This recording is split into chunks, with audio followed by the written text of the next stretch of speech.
ಪ್ರತ್ಯಕ್ಷ ದೇವರು ಎಂಬ ನಂಬಿಕೆ ಇದೆ.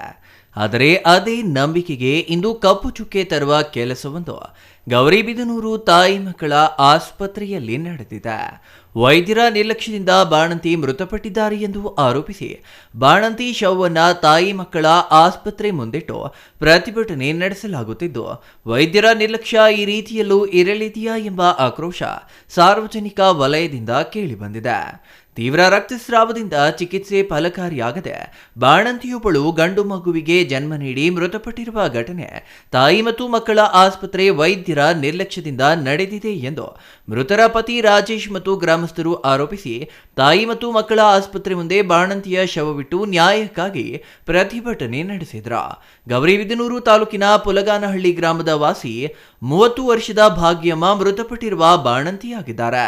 ತಾಲೂಕಿನ ಪುಲಗಾನಹಳ್ಳಿ ಗ್ರಾಮದ ವಾಸಿ ಭಾಗ್ಯಮ್ಮ 2ನೇ ಹೆರಿಗೆಗೆ ಅಲ್ಲಿಪುರ ಪ್ರಾಥಮಿಕ ಆರೋಗ್ಯ ಕೇಂದ್ರದಲ್ಲಿ ತಪಾಸಣೆ ಮಾಡಿಸಿಕೊಳ್ತಿದ್ರು.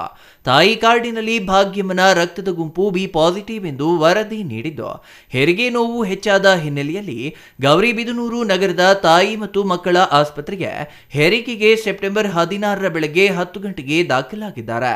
ಈಕೆಯ ಮೊದಲ ಹೆರಿಗೆ ಶಸ್ತ್ರಚಿಕಿತ್ಸೆಯಾಗಿದ್ದು, 2ನೇ ಹೆರಿಗೆಯು ಸಾಮಾನ್ಯ ಹೆರಿಗೆಯಾಗುವ ಲಕ್ಷಣಗಳು ಕಾಣದ ಕಾರಣ ವೈದ್ಯೆ ಡಾಕ್ಟರ್ ಶ್ವೇತಾ ಅವರು ಶಸ್ತ್ರಚಿಕಿತ್ಸೆ ಮಾಡಿ ಹೆರಿಗೆ ಮಾಡಿದ್ದಾರೆ.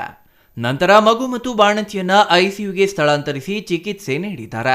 ಸ್ವಲ್ಪ ಸಮಯದ ನಂತರ ಬಿಪಿ ಕಡಿಮೆಯಾಗಿ ರಕ್ತಸ್ರಾವ ಹೆಚ್ಚಾಗುತ್ತಿದ್ದರಿಂದ ರಕ್ತ ಹಾಕಲು ಮತ್ತೊಮ್ಮೆ ಪರಿಶೀಲಿಸಿದಾಗ ರಕ್ತದ ಗುಂಪು ಬಿ ನೆಗೆಟಿವ್ ಎಂದು ಬಂದಿದೆ.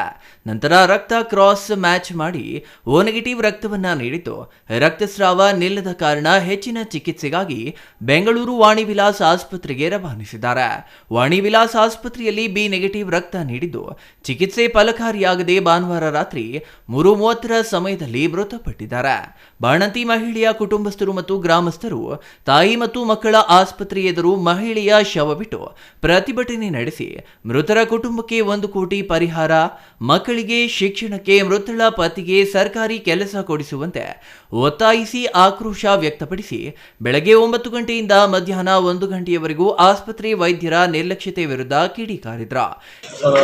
ಮೇಡಮ್ ಅವರು ಡೆಲಿವರಿ ಮಾಡ್ತೀವಿ ಅಂತೇಳಿ ಬೆಡ್ ಎಲ್ಲ ಇಲ್ಲೇ ಚೆಕ್ ಮಾಡ್ತಾರೆ. ಅವಾಗೂ ಚೆಕ್ ಮಾಡಿದ್ರು, ಎಲ್ಲ ಕರೆಕ್ಟಾಗಿದೆ ಅಂತೇಳಿ ಬಿ ಪಿ ಎಲ್ಲ ನಾರ್ಮಲ್ ಆಗಿತ್ತು.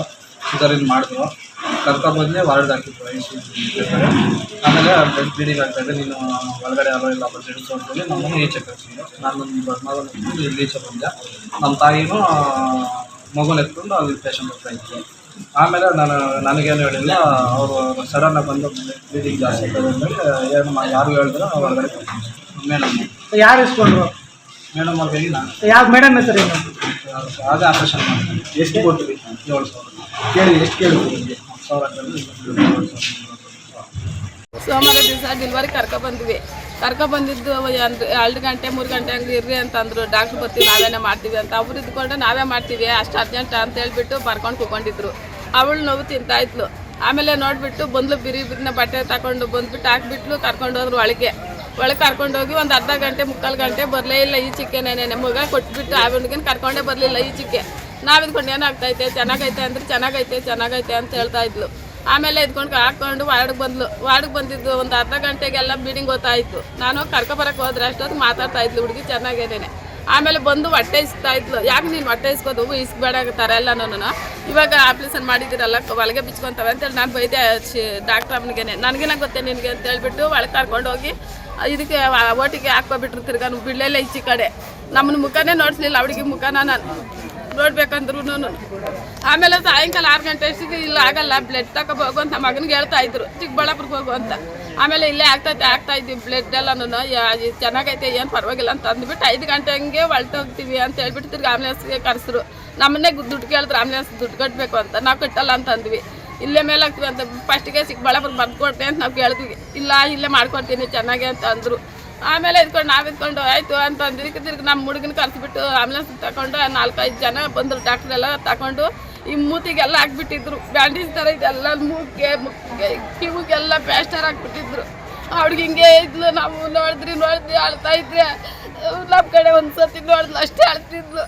ಇನ್ನು ಸ್ಥಳಕ್ಕೆ ಡಿವೈಎಸ್ಪಿ ಶಿವಕುಮಾರ್, ವೃತ್ತ ನಿರೀಕ್ಷಕ ಕೆಪಿ ಸತ್ಯನಾರಾಯಣ್, ಎಸ್ಐ ಗೋಪಾಲ್ ಭೇಟಿ ನೀಡಿ ಪರಿಸ್ಥಿತಿ ತಿಳಿಗೊಳಿಸಲು ಹರಸಾಹಸ ಪಡುವಂತಾಯಿತು. ಡಿವೈಎಸ್ಪಿ ಶಿವಕುಮಾರ್ ಮಾತನಾಡಿ, ಬಾಣಂತಿ ಸಾವಿಗೆ ಸಂಬಂಧಿಸಿ ಪ್ರಕರಣ ದಾಖಲಿಸಿಕೊಂಡು ತನಿಖೆ ನಡೆಸಲಾಗುವುದು. ಇನ್ನೆರಡು ದಿನಗಳಲ್ಲಿ ಈ ಪ್ರಕರಣದ ತನಿಖೆಯ ವರದಿ ಸಿಗಲಿದ್ದು, ತಪ್ಪಿತಸ್ಥರ ವಿರುದ್ಧ ಪೊಲೀಸ್ ಇಲಾಖೆ ಕ್ರಮ ತೆಗೆದುಕೊಳ್ಳಲಾಗುವುದು. ಜೊತೆಗೆ ಡಿಎಚ್ಒ ಸೂಕ್ತ ಕ್ರಮ ತೆಗೆದುಕೊಳ್ಳಲಾಗುವುದು ಎಂದರು. ಡಿಎಚ್ಒ ಸಂತೋಷ್ ಬಾಬು ಮೃತಳ ವೈದ್ಯಕೀಯ ವಿವರಗಳನ್ನು ತನಿಖೆ ನಡೆಸಲು Nandi medical college doctor Harani ನೇತೃತ್ವದ ತಂಡ ರಚಿಸಿದ್ದು, ಹಿರಿಯ ಅಧಿಕಾರಿಗಳಿಗೆ ವರದಿ ಸಲ್ಲಿಸಲಾಗುವುದು. ಸರ್ಕಾರದಿಂದ ಸಿಗುವ ಪರಿಹಾರ ಕೊಡಿಸಲಾಗುವುದು. ಅವಕಾಶವಿದ್ದಲ್ಲಿ ಮೃತರ ಪತಿಗೆ ಗುತ್ತಿಗೆ ಆಧಾರದ ಮೇಲೆ ಡಿ ಗ್ರೂಪ್ ನೌಕರಿಗೆ ಶಿಫಾರಸು ಮಾಡಲಾಗುವುದು ಎಂದು ಭರವಸೆ ನೀಡಿದ ಬಳಿಕ ಪ್ರತಿಭಟನೆ ಹಿಂಪಡೆದು ಮೃತಳ ಅಂತ್ಯ ಸಂಸ್ಕಾರ ಪುಲಗಾನಹಳ್ಳಿಯಲ್ಲಿ ನೆರವೇರಿಸಿದ್ರು.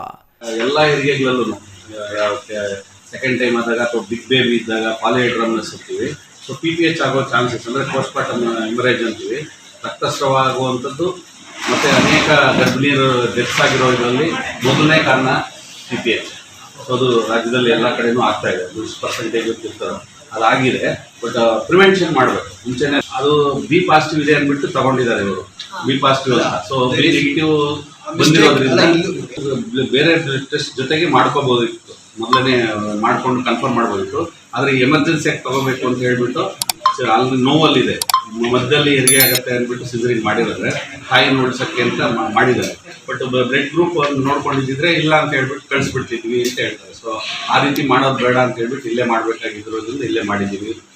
Manjunath, CTV news, Gauribidanur.